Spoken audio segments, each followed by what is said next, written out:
Right Guruji. లలాట లిఖితం అంటారు. ఆ! తలరాత రాశాడు దేవుడికి మనం ఏం చేస్తాం అంటాం కదా! నిజంగా అలాంటిది ఉంటుందా లలాట లిఖితం అనేది? ఖచ్చితంగా ఉంటుంది. ఆ! ఖచ్చితంగా ఉంటుంది. అది అది ఉంది గాబట్టే గదా! ఓకే. ఎంత సిస్టమాటిక్‌గా భగవంతుడు రాసి పంపుతున్నాడు. పలానా బిఎస్ గారు పుట్టారు. అవును. ఆయన మీడియా రంగంలోకెళ్ళాలి. ఫణి భాస్కర్ పుట్టాడు. వాడు జ్యోతిష్యం నేర్చుకుంటాడు. ఇంకొకళ్ళు పుట్టారు. వాళ్ళిలా. మరి ఎందుకు వాళ్ళ మనసు అటువైపే వెళుతోంది? ఓకే. బుద్ధి కర్మానుసారిణి. ఓకే. బుద్ధి దేనివల్ల ఏర్పడుతుంది అంటే, కర్మల వల్ల. మనం గత జన్మల్లో ఏవైతే చేసాం. చాలా చక్కటి ఉదాహరణ ఉంటుంది. ఓ తోటకూర పండించుకునే రైతుంటాడు. వాడు ఒక ఎకరం పొలంలో పండిస్తాడు. వాడొక్కడే ఉంటాడు. వాడు అమ్ముకోగా సరిపోతుంది వాడికి డబ్బు. మిగతా తోటకూరంతా పట్టుకొచ్చి ఇంటి ఎదురుగుండా పోసేసేవాడు. ఒక పెద్ద డ్రమ్‌లోనో, ఇందులోనో. అందరూ తీసుకెళ్ళేవాళ్ళు. డబ్బున్నవాడు, డబ్బు లేనివాడు అందరూ కూడా ఆ తోటకూర ఫ్రీగా పట్టుకెళ్ళేవాడు. హ్మ్. వాడికి తర్వాత జన్మ మహారాజుగా పుట్టాడు. ఆ! పుట్టినప్పుడు పూర్వజన్మ స్మృతి కలుగుతుంది. కలిగి అందరిని ఒక ప్రశ్న అడుగుతాను.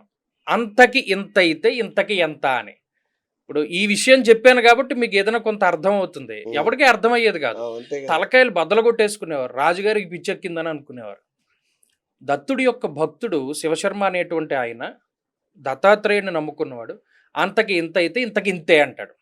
రాజొచ్చి వాడి కాళ్ళ మీద పడతాడు. దీని మీనింగ్ ఏంటి అంటే, అంతకి ఇంత అంటే అంత తోటకూర నేను దానం చేశాను కాబట్టి వాళ్ళ మహారాజుగా పుట్టాను. మహారాజుగా పుట్టిన నేను బళ్ళకి బళ్ళు తోటకూర దానం చేస్తున్నా. మరి తోటకూర దానం చేస్తే మళ్ళా తోటకూర జన్మే వస్తుంది. ఎందుకు? అప్పుడు వీడికి ఏమీ లేదు. ఉత్త తోటకూరే పండించేవాడు. వీడి దగ్గర ఉన్నదంతా దానం ఇచ్చేవాడు. ఇవాళ వీడు మహారాజు. అంటే వీడు ఎంత దానం చేయాలి? రత్నాలు చేయాలి, వైఢూర్యాలు చేయాలి, లేకపోతే భూదానాలు చేయాలి. వీడు సంపాదించుకుని వీడు తినగా మిగిలినదంతా దానం చేయాలి. అలా చేయకుండా మళ్ళా తోటకూరే దానం చేస్తున్నాడు. అచ్చా! మళ్ళీ తోటకూర జన్మే వస్తుందండి. అచ్చా! ఇది ఎక్కడి నుండి వచ్చింది?